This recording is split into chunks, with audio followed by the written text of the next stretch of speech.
Umpire Mag feed, and I can't wait to go across the pond to listen to Across the Pod, fresh out of Wales.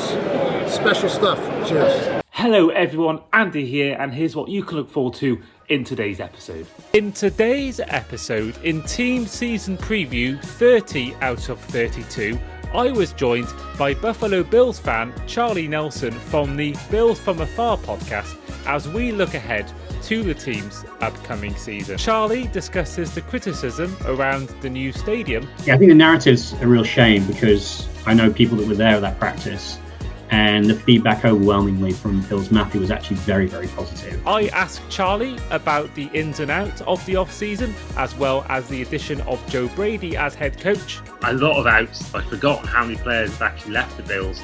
Obviously, a big jump up. And much more, as Charlie predicts his team's end-of-season record in our win, loss or tie segment. Hope you all enjoy. Hello, everyone, and welcome back to the Across the Pod NFL podcast. I am, as ever, your host today, Andy Davis, and we are on Team Season Preview 30 out of 32. We are almost there. We've got just two teams left. We are recording one of them in about an hour's time, and we're recording another one tomorrow, and that will be, once again, my challenge complete of doing a season preview episode for every team with a fan of every team. And as you can see from the title of this episode, we are focusing on the Buffalo Bills. Before we do introduce the guest, this podcast is sponsored by Fantasy Game Day app.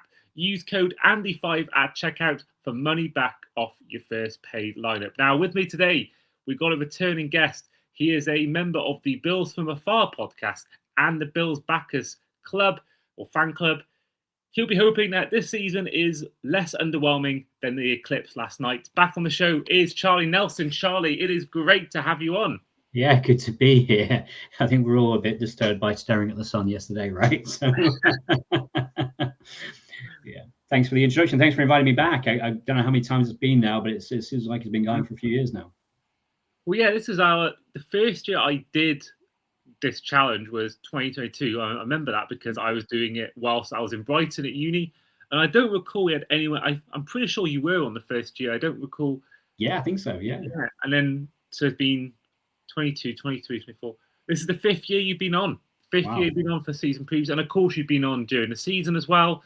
I've been on your podcast as well. So overall, it's been a long time relationship, and also we have unlike a lot of these podcast guests who I have known for years and became good friends with, we've actually met in Detroit. We met in Thanksgiving in 2022, Ford Field, Bills, Lions, and I was actually really close to it. I got to even see some of your reactions to the game. It was funny how we actually were quite close seat-wise as well. Yeah, you got to hang out with some of my good friends in Bills Mafia, people that I see regularly. So yeah, you got the full experience.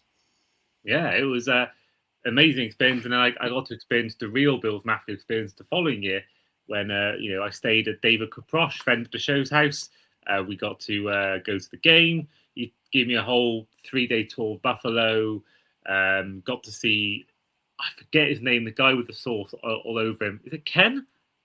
Oh, sure, yeah. So Kenny, Pinto Ron, what most people know him as.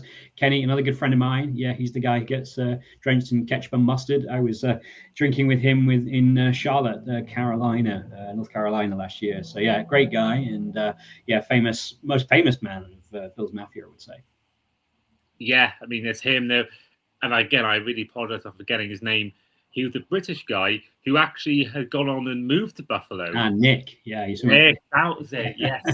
Yeah, I remember meeting Nick and having a good chat. Then I saw his little Union Jack Buffalo Bills flag. It was I will say, I'm personally of the opinion that I feel, as someone who doesn't drink, it probably is a skewed opinion, but I'm not. I think they can be a little bit overrated, tailgates. I think. I've been to some and I found them quite, tough to really enjoy because I just wanted to go in and watch the action. I just wanted to go in and see the players warming up. But then that's my one exception. The Bills Mafia tailgate is by far easily the vibe, but the best I've been to by a mile. It's the only one out of maybe the Dolphins one was quite fun as well, I will say. But a lot of I find the Bills Mafia was just head and shoulders above the rest. You had obviously Kenny. saw people like, they were cooking food on ironing boards and on cars. So there's a tradition where you put the drink in the bowling ball and you drink out of the and by chance when I was with Nick and that kind of was unfolding, who happened to rock up? Ryan Fitzpatrick and Andrew Whitworth were doing it. So and that's not uncommon. The last time I was at that tailgate, I was actually with somebody well, Kristen Kimmick, and up rocks John Feener, our former offensive lineman, and Mitch Morse, our former center. And they just rock up, come for a drink, and then next thing you know, they're doing the bowling ball shots. And it is a really common thing for former players just to turn up and be part of it. I was fortunate to take three friends over to Buffalo last year who had never been to a Bills tailgate or Bills fans, and they were just blown away by the whole experience. Buffalo's a kind of a unique place, but once they saw the tailgate and the tens of thousands of people and the ketchup and mustard show, I got them on top of the van where they do the squirting of the ketchup and mustard, and they just could not believe it. It's a real once in a lifetime experience. So yeah, I'm glad you got to experience it, and we'll always welcome fans of other teams as well. Yeah. I mean, it was truly an amazing experience, and I imagine for your fans the same thing. I mean, were they NFL fans anyway, or were they? They were, yeah. They're Bills fans. They come to our London Bills Backers pub, and watch games there with the rest of us. We were up to about 120, 130 people every 6 o'clock game now. So it's getting really incredible how it's built. But yes, they were Bills fans, but had never been to Buffalo. So it was a pleasure to take them and tour around and show them all the sights of Buffalo, which again is such a unique place. It really is. And, I can't wait to go back, to the new stadium. And, I said to David that the time I'm going to go back is the time when Dolphins play the Bills. This year, I couldn't do it because of previous commitments, but certainly, the plan is to, if it gets to 5 years' time, I'm struggling to get Dolphins games in, I think I'll do any game. But the plan is to go back to that new stadium. And we're doing things a bit differently today. Normally, we go through the ins and outs before my biggest talking points. But I wanted to speak to you first about that because it wasn't in my plan to talk about. The stadium was not in my plan to talk about at all until recently. New stadium, for those of you that have been living under the rock, they are in a new stadium, and they did have a open practice session. The first time we got to see really Bills players in that stadium. But it drew a lot of complaints. And I want to ask you, because you go to a lot of Bill games now, and I'm sure you're going to a lot of these ones at the new stadium as well. There's been a lot of complaints. The scoreboard thing, I think, is the least of your problems. I think that's manageable. It's small, yeah, but there's worse things it could be. But there was the one thing was the fans getting pelted with the rain, which maybe is not too dissimilar to what is like a high mark with the snow and all that. But the thing I think was the biggest thing I found was there was parts of the stadium where it was people's view were blocked out. They could only see half of the field. There was other people who their view was of basically half of their view was of glass, and you couldn't see really through the glass that well. Obviously, there's time for it to change. It hasn't even hosted an actual game yet. But what's your take? As someone who will be going to it, I'm sure, very soon, what are your thoughts on the new stadium and what's happened so far and the negative reviews? Yeah, I think the narrative's a real shame because I know people that were there at that practice, and the feedback overwhelmingly from Bills Mafia was actually very, very positive. The place is incredible. It's beautiful. It's been very well thought through. There's an awful lot of Buffalo baked into that stadium. Even like replicas of the Peace Bridge over to Canada is embedded in the on the concourse. There's a broken table embedded into the concourse. As us on this side of Atlantic know, it's roughly based on the Tottenham Hotspur Stadium, which we know to be a really good stadium. Yes, undoubtedly there were some issues, and I'll just go through them because this is something that we followed obviously pretty closely as well. I think the first one is the scoreboards, right? So the scoreboards actually, they haven't finalized how they're going to do this, but an awful lot of the scoreboard real estate, so to speak, was actually taken up by sponsors. People that I know in the stadium said never occurred to them they were too small. They were watching plays on there and it was fine. They can use an awful lot more of that scoreboard if they choose to, and I think these are the sorts of things that they're working out. It really was a test event for the stadium as much as anything else, and there's lots of things to finalize and work out. I think the second thing I'd say is, with regard to rain, well, no one ever promised that it didn't rain in Buffalo. So 65% of the seats have some covering, but of course rain doesn't always fall down. So I don't think anybody really complaining about that is rooted in the real world. There's a big difference between watching an open practice, and I've been to one of those practices. People are there for the vibe, really. They're not really paying an awful lot of attention. If that had been a game, people would have had ponchos on and they would have watched it just as they would have done in the previous high mark. Nobody ever promised that the roof was going to go right across everywhere. I'm a big soccer fan on this side of the Atlantic, where the stadium that I go to has a roof over all the fans, but sometimes you still get wet if you sat far enough, close enough to the pitch, because rain blows around, right? And then we get to the more serious question, which is the obstructed view. And I think this is an interesting one. So some of the pictures that people saw, especially the most severe ones where you can really only see sort of half the field, actually those aren't for sale in regular football games. They are there because it would look weird not to put one there, but they would be there for when it's like a gig where the gig is happening at the halfway line or something.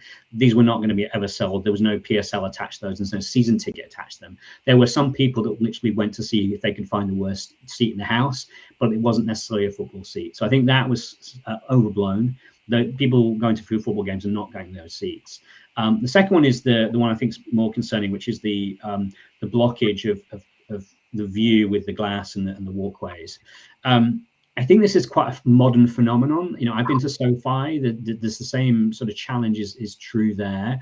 I think I've also been to Washington. I think you have as well. And I literally sat on the front row and I was looking through glass. Most stadiums have some degree of this. If you don't put glass there, there's obviously the concern that someone's going to fall over there. During a game, access to the stand would be controlled. So you're not going to have people walking in front of you while the plays are happening.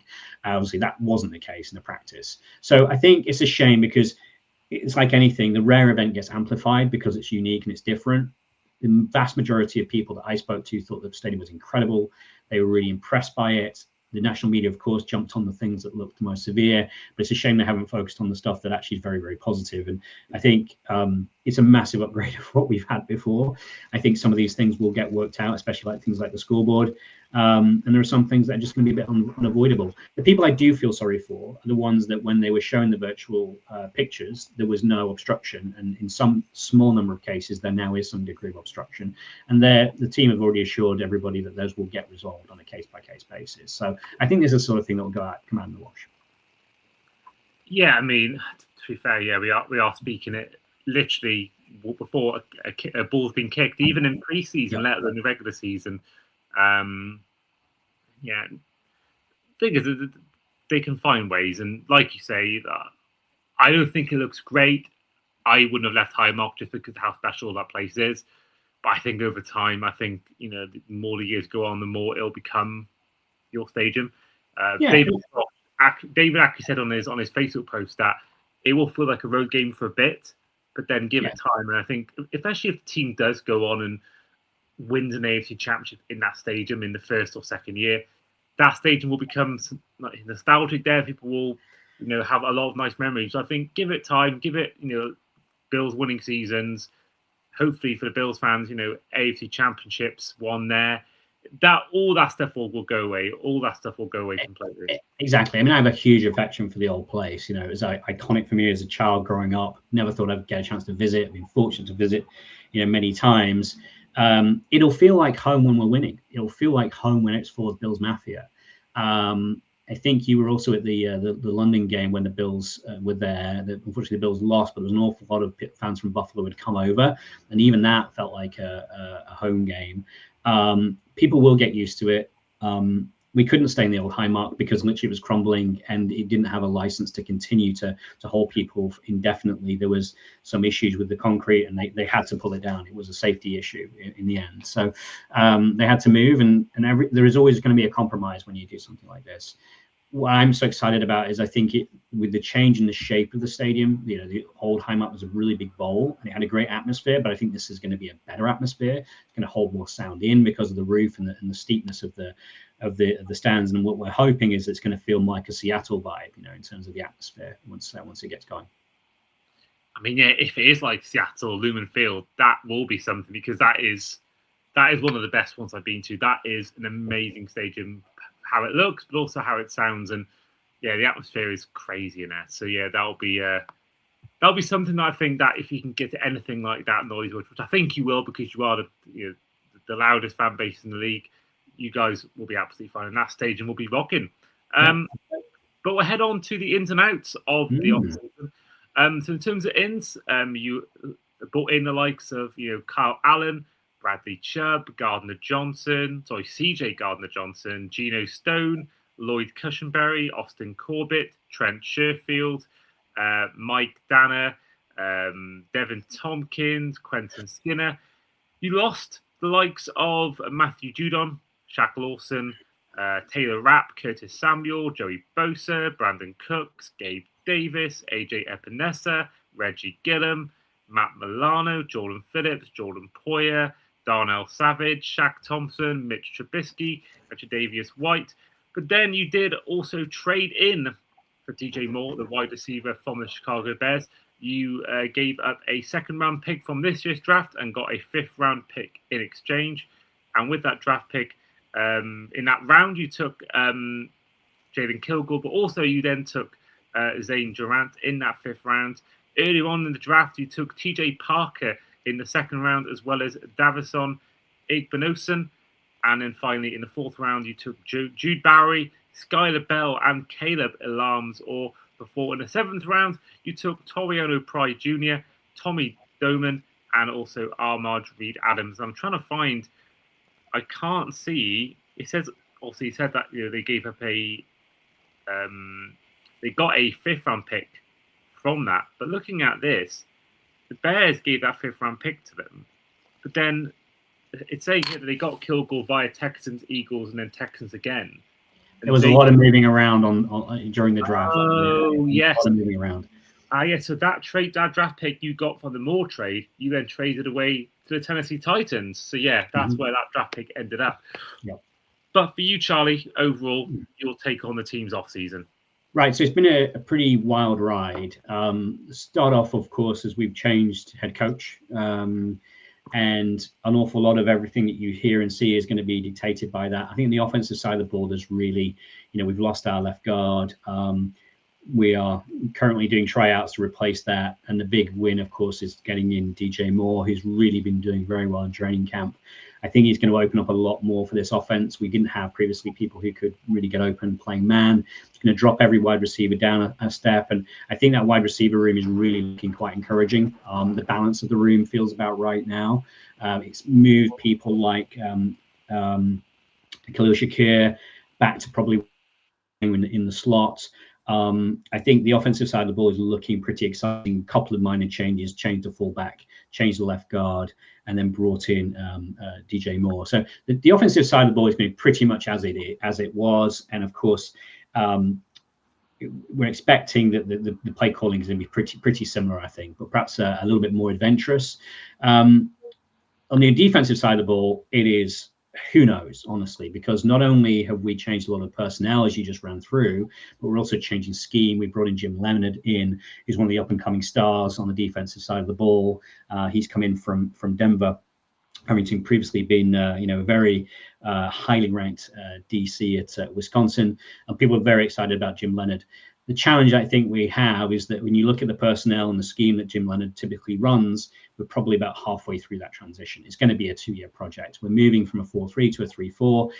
Do we have the right personnel combinations for a 3-4? I think there's a lot of us in Bills Mafia that are questioning that. So the front's going to be very multiple. They're going to be playing a bit of 3-4, a bit of 4-3. You're going to not know who's coming when. It's going to be much more aggressive as a defense, and a lot of these signings really speak to that. So people like Davison Igbinosun from the second round, not my favorite pick, if I have to be honest, but he's very aggressive. And, I think it's going to be a bit of feast and famine on the defensive side of the ball. Then you've got people like Caleb Elam-Zor, who's been just pulling it up in training camp, and everybody believes he's going to start. So for a fourth round pick, who's somebody I scouted, I really liked, and I was delighted that they picked him. The draft was a real weird one because the early picks were not players that people were especially excited about. TJ Parker, a bit more of the same of what we've already got. Davison Igbinosun, pretty raw to say the least, and not somebody that I particularly was keen on. Jude Bowery, well, we already have pretty good tackles. And then suddenly round 4 hits, and they just blew it out the park. So Skylar Bell, Caleb Ilmzor, Jalen Kilgore, people are very excited about those 3 picks specifically. And generally speaking, they've been doing pretty well in preseason. So it's a bit of a weird roster. I think we're expecting,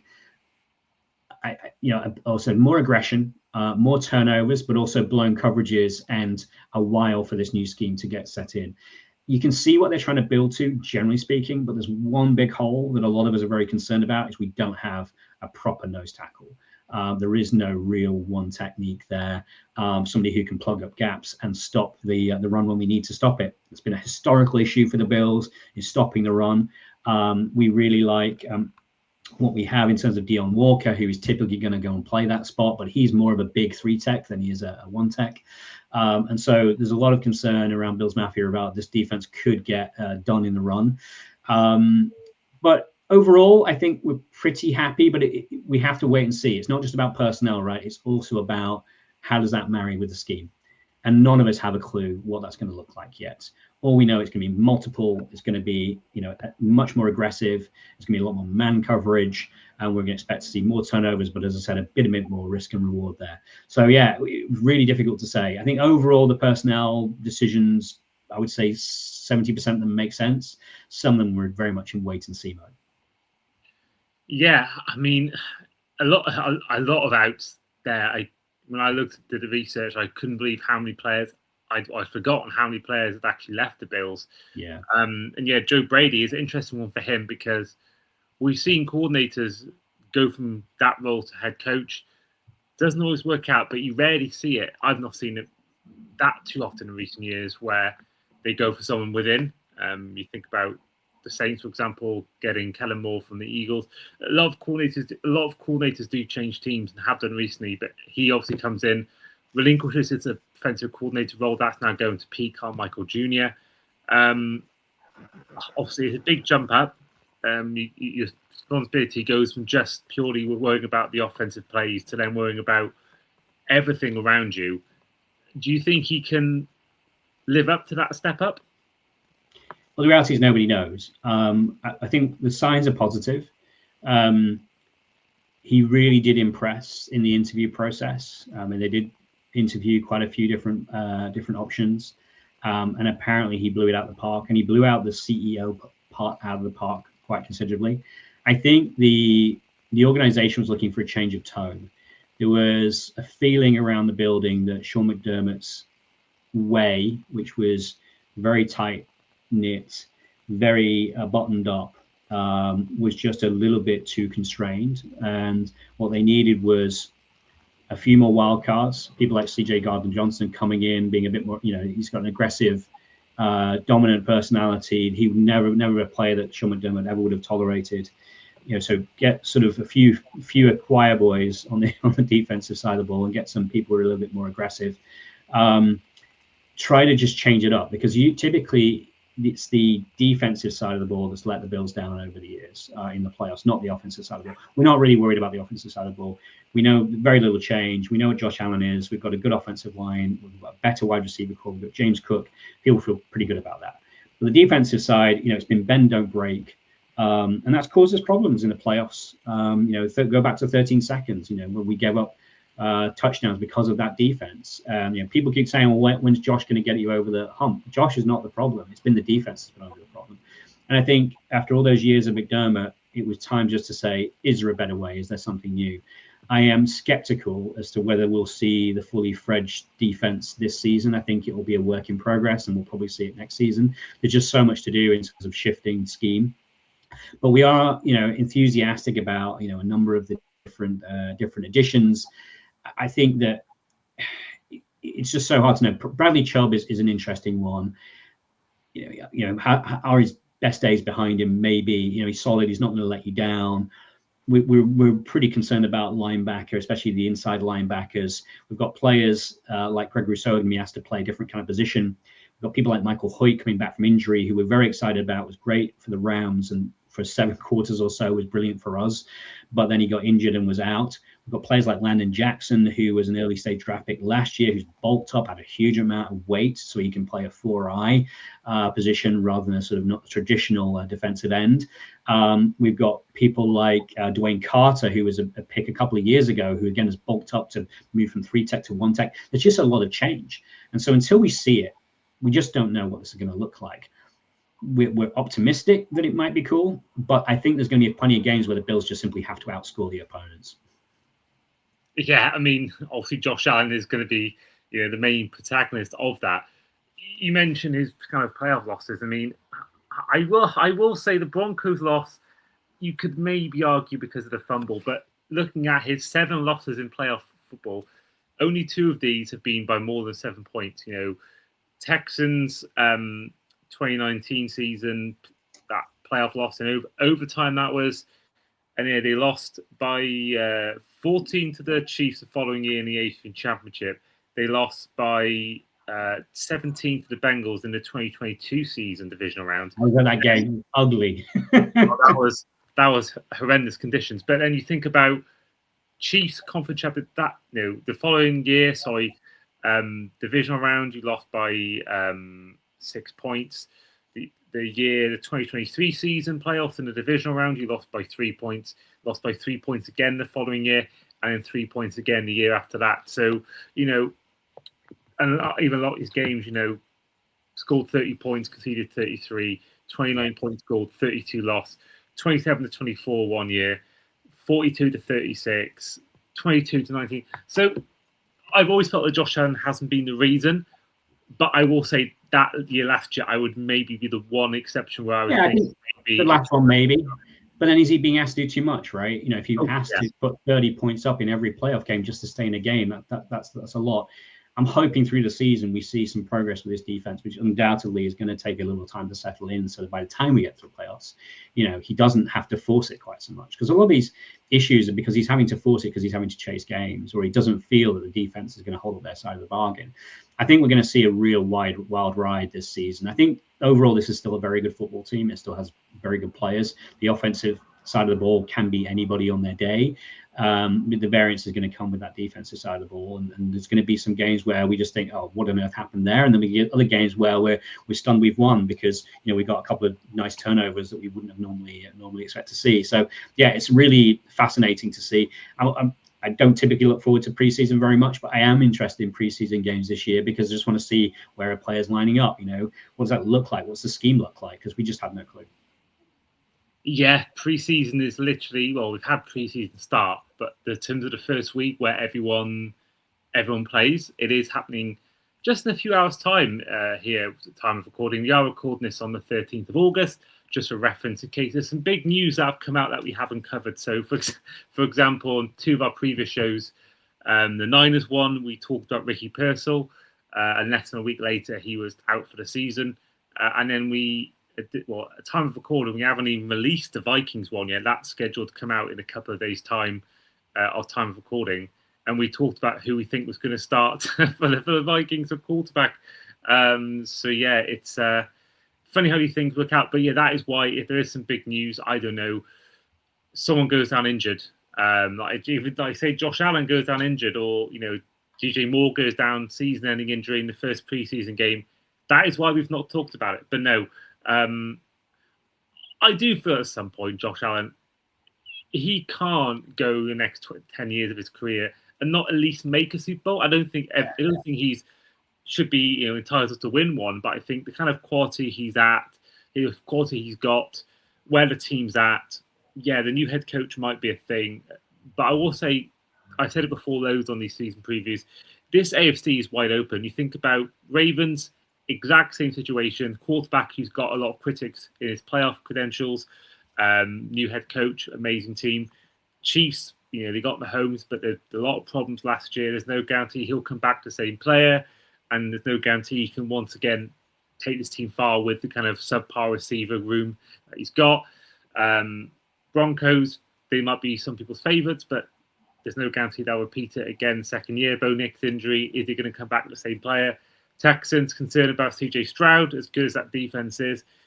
There's not obviously we all know the clear favourite in the NFC, but the AFC I think is really wide open this year. I don't believe there is a definitive clear favourite in that conference. No, and I agree. And if we had the Patriots in, to want to talk to people that I know are Patriots fans, a lot of them think they're going to take a step back this year. They think that, with the schedule, it's just going to be that much harder. They had a pretty soft schedule last year, and they haven't. I'm skeptical whether they've done enough to really take a step forward. So yeah, it's going to be fascinating. I think it's going to be a really interesting conference for sure. Absolutely, and that is a nice segue to our final segment, which is win, lose or tie. So for those of you that aren't familiar with this segment of the show, every fan that comes on predicts their team's overall record by going through each game and answering with the simple answer of win, loss or tie. Now, Charlie, you were actually the first guest on last year. You were the first person to appear on the show. And the Bills in real life last season went 12-5. Do you by chance remember what your prediction was 12 months ago? I think I went 12-5. That's my... Was it not? No, go on. 15-2. Really? That's what I said, was it? Oh my goodness, that was aggressive. I mean, I will say it was you and David Caproche together, so okay. Potentially it might have been one where obviously you had done the half the games and David had done the other ones. Okay, in which case I don't think I personally went for 15-2. That would have been a bit. I don't think I've ever predicted that. So yeah. Well, so week one, your first game is on the road, and you have a trip to the Houston Texans. Charlie, win, lose or tie? I have this as a loss. This has been an absolute graveyard for the Bills. That defense has caused us all kinds of problems the last couple of seasons. I like to think that they've had a bit of time to prepare for it, and we have some better answers to it. But changing the fullback, which is a key part of our offensive scheme, change at left guard, I think I'm cautious as being too optimistic there. There's an awful lot of change on this Bills team, especially on the defensive side of the ball. And I think that, it's kind of strength against strength, but in the past, come out on top of this. And I think it's just going to be, week one always lies, so you just never really know. I'm hoping for a good game. I won't be disappointed if we lose that one, but you don't win them all. And I think that Texans defensive line is just terrifying. So I've got that down as a loss. Yeah, I think the best defense in the league. So that's going to be a tough ask for anyone to beat them on defense. Offense, different story, I think. But week two is your home opener at the brand new Highmark Stadium. Yeah, so it's the Lions. I think this is a tight one. I was actually the last time the Bills played the Lions. In fact, you and I were both at that game the last time we played in Detroit. The Bills, if you remember, came out as a narrow win with a field goal in the dying seconds. Always a tough game against the Lions. Obviously, they had a bit of a drop-off last season. I expect some degree of bounce back. Still early in the season. But the key deciding factor for me here is this is the first game in the new Highmark, and that place will be bouncing. It's also a late game for us in the UK starting at 1:15. So every member of Bills Mafia will be drunk, and it will be loud as hell. And I think it's going to be a pretty difficult place for the Lions to come and play early in the season. So I've got it as a narrow Bills win. Bit of a coin toss game for me, but I think I've got a good feeling about that one. Yeah, I still stand by that game we went to. Might be one of the best games I've ever watched. I can't think. Maybe I think Chiefs Raiders might be the best I went to, but I tell you what, that Bills Lions game is close. It really is close. If you take away the halftime show we got that day, it was diabolical. Yeah, that was. We both appeared on CBS, for 20 million people, which was quite weird. So, yeah. So was that CBS just purely at the Buffalo station? Was that a worldwide CBS? That was worldwide CBS. Yeah. So because I actually got a text from a friend in Toronto who had said, "Hey, I've just seen you on TV after you and I and several others posed for a picture," which we just thought was, a random, a friend of mine's Bill's picture that somehow made it through to the media, and then it got put onto the live show. So. I thought this whole time it was like a local station, either Detroit or no, it was national. Well, that's changed. That's changed a lot. Wow, that is something. Wow. Week 3, you're staying at home, but this time taking on the Los Angeles Chargers. Yes, I think the Chargers are an interesting proposition this year, but I feel like when push comes to shove, they're never quite at it. Again, another home game. I think the Bills are going to be tough to beat at home this year. I've got the Bills winning this game. Again, it's one of those ones where you think, well, if Herbert has a day, then you could see it going the other way. It's going to be a tough game for sure. But I feel good about the Bills against the Chargers. I always do. It's been a long time since they've beaten us. As I said, when it really comes down to it, they seem to struggle to really get it over the line, whereas I think the Bills are just a bit more experienced, especially on the offensive side of the ball. So I get a good feeling about that one. I've got us going at 2-1 at that point. Well, this is your third straight game at home, and you are taking on your first AFC East team of the season as you are hosting the Patriots. Yeah, and I'm going to be at that game. So the last game I was at in Buffalo, we played the Patriots and they beat us. So we owe them one. Personally, I think the Bills and the Patriots, they're obviously going to be competing for the AFC East. There's not an awful lot to choose between them. I think it's likely we're going to split them. I suspect that we'll beat them in Buffalo and they'll beat us in New England. So I got this down as a win. I'm not sure the Patriots have done quite enough. They need to push on. I think there's a lot more film now on Drake May. It'll be interesting to see if the offensive coordinators can make something of that. But I do fancy this Bills offense against this Patriots defense. So yeah, I feel good about this one. The Bills Mafia again will be fired up for that. We owe the Patriots one. I think we're going to win that one. Well, week 5, you having a road game against the Rams. Yeah, so to me, the Rams are the best here in the league, probably by some distance, and in their own building. That's a very, very tough game. Last time we were there, we won. That was an opening game of the season right after they won the Super Bowl, and Von Miller was on the Bills and actually ripped them up. But I don't see that happening this time. Still, that is a hell of an offense, and our defense is still going to be settling down. Again, 2 very good teams. Wouldn't be surprised if it was a Super Bowl, but I think the Rams are just far more mature in terms of their development than we are, and I expect that we're going to lose that one. Yeah, I mean, at this point, it may not be with Aaron Donald, but even take away Donald, the rest of the team they've got, it's just incredible, and it's a super team. It's a real super team. I don't see any weaknesses in this team. I don't see one at all. Players like Tua are so hard to defend against. I mean, it just not really matter who you put on. They find a way. So yeah, I think they're the best team in the NFL. Agreed. Well, before your week 7 bye, you take a week 6 trip to the Las Vegas Raiders. Yeah, so I feel pretty good about this one. I mean, a huge amount of change in the Raiders.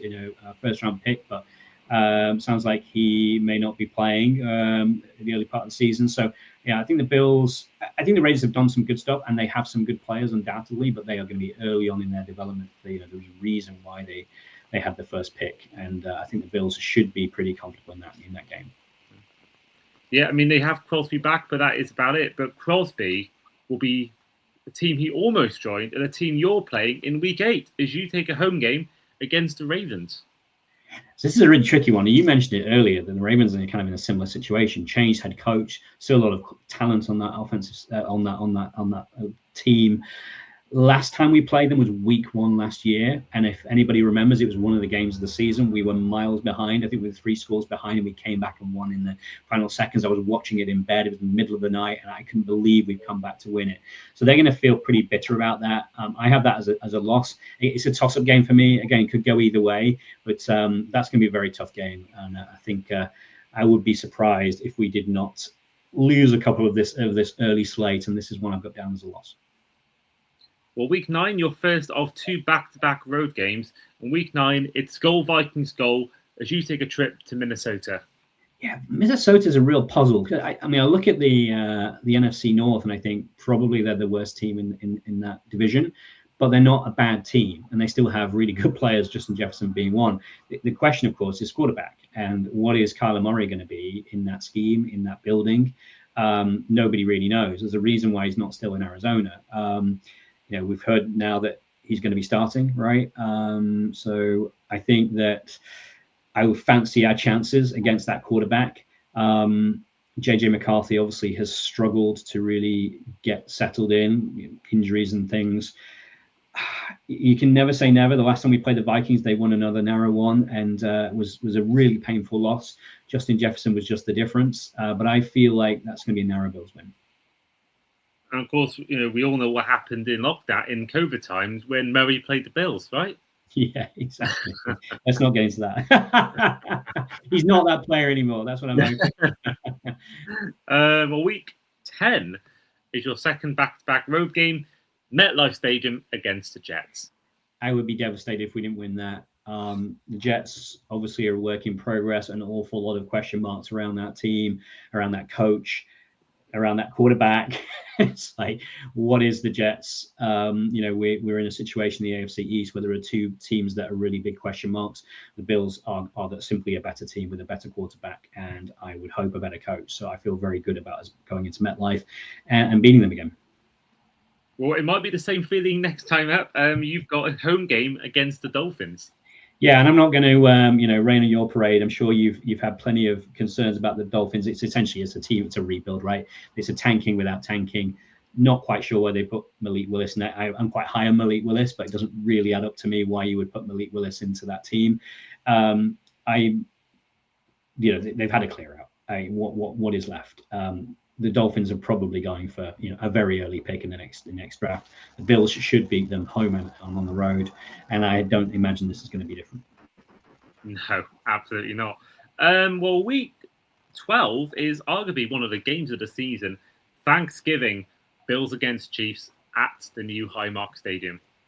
So the Bills have a really great record against the Chiefs in the regular season. Everybody knows about our playoff woes against them, but normally in the regular season we do well. I think this Chiefs team is just starting to regress a little bit. Obviously, Mahomes is going to come back from this injury. We're going to be pretty deep into the season by that. He'll either be fully healthy or he'll have some kind of regression. Travis Kelce is not, in my opinion, the weapon he once was. I think this is probably his last season. I'm pretty cautious about the Chiefs this year. I think it's a tough division. I think the Bills will win that at home. Bills Mafia will be ramped up. As you said, Thanksgiving. It's a late game. Should be great fun. But I'd have the Bills narrowly beating the Chiefs. And fun fact for those who may not know this fact, Josh Allen has beaten Mahomes the most times in the regular season out of any quarterback in NFL history. You're back against the Patriots in Week 13, but this time you're at home. Yeah, so I've got this going. No, this is the road one, right? Yeah, we're at So we're at Gillette, and I think this is the one where they will beat us. As I said, I think the Patriots and Bills, there's not an awful lot to split them. I think the home advantage is going to be probably the deciding factor. So I've got this as a loss early on in December. Weather might be a factor, but it's usually pretty similar for both of us in terms of those conditions in the Northeast. So, yeah, I mean, I'm a big believer in Drake May. I think he's a really good player. But, I don't think we win them both against the Patriots. Well, then your next two games are back-to-back NFC North opponents. And Week 14 takes you to Lambeau Field and against the Packers. And fingers crossed, I'll be at Lambeau to watch that game. And I know you've been to Lambeau. This is kind of a mission for me to finally get there. 13th of December in American dates. 14th here, early in the night. Yeah, I've got a good friend of mine who's a Packers fan, and we're going to go to Green Bay. I'm excited about going to see Lambeau. I find this a really tough game to call. I'm generally a believer in the Packers and the way they go about things. I generally think that Jordan Love's a pretty underrated quarterback. Having said that, I don't think the Packers have done enough this offseason. I think they have lost some key players. They've lost a bit of that depth. And I think there's a real danger that they regress a little bit in a tough division. So I've got the Bills narrowly winning this. I wouldn't be surprised if it went the other way. But I think on balance, the Bills have got a better quarterback. And overall, I think it's a better offensive unit. Obviously, they'll have a couple of key players back that we all know about. And their condition may well have a big impact in people like Tucker Kraft. But yeah, I think the Bills are narrowly going to be favorites going to that. I think actually the bookies have the Packers winning that narrowly, but I have it going the other way. I'm trying to think why. Maybe because they got Parsons back at that point. I just think I'm surprised that they're the favorites. But yeah, and who knows how Parsons is going to be? Who knows what Tucker Kraft's going to be? Those are essentially two of their best players. I think the Bills should be settled by that point. Defense should have, the scheme should be well embedded, and it should be asking the offense to do a little bit less. It's not like the conditions are going to cause us any consternation because, we play like that in similar conditions all the time. I'm already knowing that I'm going to pack my ski pants for that game. But yeah, I don't know. It's one of those where it could go either way. I think it'll be a really, really good game, honestly. So I'm excited about it. Yeah, I was going to say wrap up because I went November time, and that was horrendously cold. I will say if you get to do it, when you're there, get to do the stadium tour if you can. Yeah, that's the plan. That's the plan. Go around Title Town, do the stadium tour, spend a couple of days in Chicago as well. So yeah, I'm excited by the trip. Yeah, well, I'm very happy that you get to do it because it is personally a magical experience. My favorite one, I think, in the NFL. It's a great occasion. Week 15 is a game against the Chicago Bears. Well, they're Chicago Bears for now. They could be called the Indiana Bears soon. Yeah, I mean, I think it's really not that far from Chicago where they're proposing to move to. I think it's a crying shame if they're leaving Chicago. I love Chicago; it's one of my favorite cities in North America. I think the fact that it got to this stage where they're leaving Soldier Field is just such a shame. It's such an iconic venue. But yeah, I mean, there are teams like the 49ers that play far further away from their main city than the Bears would be, even though everybody's digging in. Well, we've got two games that I really struggle with. We've got the Bears on the 20th of December, or sorry, the 19th of December, and then we've got the Broncos on Christmas Day. I don't see us winning the both. I don't know which way it's going to go. We lost against the Broncos in the playoffs. I think we should. I'm not a believer in Bo Nix. I'm just not. So on paper, we've also brought in Jim Leonard, who knows the Broncos inside out. So I think that maybe skews it, which makes me think maybe we might struggle against the Bears. The Bears are a bit of a wild card team. I'm not all in on Caleb Williams. I think he's a good quarterback. Is he a great quarterback? I don't think so. There's some really good players on that roster. I think they're going to get better as they get deeper into the season. So I think this might be one of those where you feel like you should have won, but you don't. So I'm going to go for a loss against the Bears and a win against the Broncos and cross my fingers. Well, that means you're going into week 17 with a 10-5 record, and what a blessing to have the Dolphins on the road and the Jets at home. Exactly, and I have to say that I'm putting those down for two wins. I would feel very, very good about those, unless we're so far ahead in the division we're resting players in week 18. But I doubt that. I think the Patriots will run us all the way. So I think we need to win both of those games and finish up with 5 losses, which I think is pretty reasonable. 12-5. I'd say so. It's quite realistic as well. Obviously, what you got last year as well in the season. With that 12-5 record, Charlie, how far would you predict the team to go in the postseason? It's a really tricky one because we're trying to build a defense which it will take us further. But I'm conscious that we don't quite have the personnel for it yet. That doesn't mean that we can't win. We've had holes in the defensive side of the ball, be it through injuries or whatever in the past. Personnel. We don't have enough difference makers. We don't have enough stars on the defensive side of the ball. So I suspect it's going to be probably the divisional round. I can see us, but then I look at the opposition. I go, well, who's really better than us? And it could just be a question of who gets hot at the right time. So you could see a situation where we stumble in the divisional round because we're just not quite there yet, or actually we make it all the way to the Super Bowl because no one else is really there yet either, and we get backsides handed to us by the Rams or something. I could absolutely sort of see both of those scenarios. It feels like the championship game is a step too far. What I want to see is the offense taking a step forward. It should do with that wide receiver room. I want to see the defense over the course of the season start to embed and get better with a view to it really making a proper run for the Super Bowl the next year when we've got the right personnel in. I'm just a bit concerned that we might be a bit easy to play against when it comes to the run. We don't have the big linebackers to stop that. We don't have the dominating nose tackle to stop that. And I think we're going to get found out when it comes against the running teams as we get through the season. But again, then you look at the opposition and go, well, who's got a really good running game in the AFC? Who is it that's going to on that schedule that's going to kill you? And actually, it's not. It's pretty few and far between. So yeah, it's a really tough one. My expectations are moderate, simply because of the amount of changing coach. That's going to take a bit of time for Joe Brady to find his feet as well. So yeah, divisional round is kind of roughly where I'm thinking. Well, you mentioned teams with a good run game. Devon A-Chain plays for Dolphins. Does he have a line to block for him? Probably not. No, probably not. No. But there we are. That is the end of the show. The end of our third to last team of this off season to preview. So, Charlie, first of all, a huge thank you for coming on today. Yeah, you're very welcome. If everyone wants to hear more about the Bills, tune into Bills from Afar. We'll be broadcasting all through the season. Always a pleasure to be on, Andy. And you have safe travels to Australia. Absolutely. That is on the agenda. Haven't heard back yet from the powers that be whether I'll be working at that game. But either way, looking forward to seeing my friend. Shout out to Adam. And getting to experience all of Sydney and then hopefully in Melbourne. I'll be getting to go in the press box. But if not, then I'll try and get a ticket somewhere, or just be a tourist around Melbourne for an extra day or two.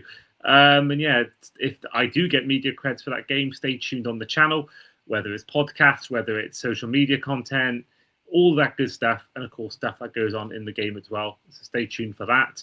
And yeah, otherwise, this has been the Across the Pod NFL podcast, our Buffalo Bills 2026 season preview. I am, as ever, your host today, Andy Davis, and this has been our guest in Bills from Afar's Charlie Nelson. And we'll see you guys for our next team, which will be the Pittsburgh Steelers. See you then.